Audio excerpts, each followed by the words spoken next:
Mga beachgoer dagsa sa mga baybayin ngayong holiday. Ilang beachgoer naman ang ininda ang matinding init ng panahon. Kaugnay niyan may live report si Jasmine Gabriel Galban. Jasmine? Chris, ngayong holiday, dagsa ang mga beachgoer sa mga baybayin sa probinsya ng Pangasinan. Sa Tondaligan Beach sa Dagupan City, piniling mamasyal ng pamilya ni Precious Rayabad mula pa sa Binangonan, Rizal. Sinusulit nila ang ganda ng panahon para magbakasyon. Para po mag-swimming. Opo, tsaka family bonding na rin po kasi minsan lang magkasama-sama yung family.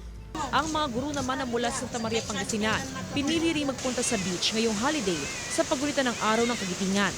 Unang-una, sa init ng panahon. Tapos holiday ngayon, alam nyo naman na maraming trabaho ang mga teachers. So napagdesisyonan namin na dito na lang i-celebrate. At dahil ilang araw nang nakapagtatala ng mataas na heat index sa Dagupan City, kaya ininda ng ilan ang matinding init ng panahon. Kaya para maibsan ng init, pinili ng ilan na magbabad sa malamig na tubig sa dagat. At dahil dagsa ang beachgoers, todo bantay naman ang ilang magulang sa mga anak na naliligo sa dagat.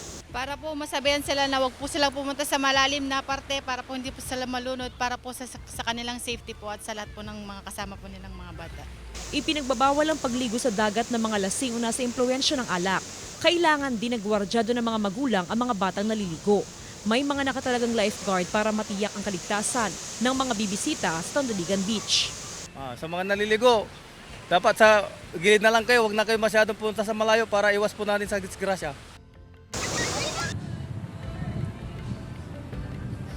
Chris, sa mga oras nga na ito ay dagsari ng mga beachgoer dito nga sa May San Fabian Beach. Actually, may kataasan at kalakasan yung alon sa baybayin kaya naman naka-standby ang MDRRM o ganun din ang Philippine Coast Guard. Samantala, naitala ngayong araw ang 44 degrees Celsius na heat index o damang init sa Dagupan City. Chris?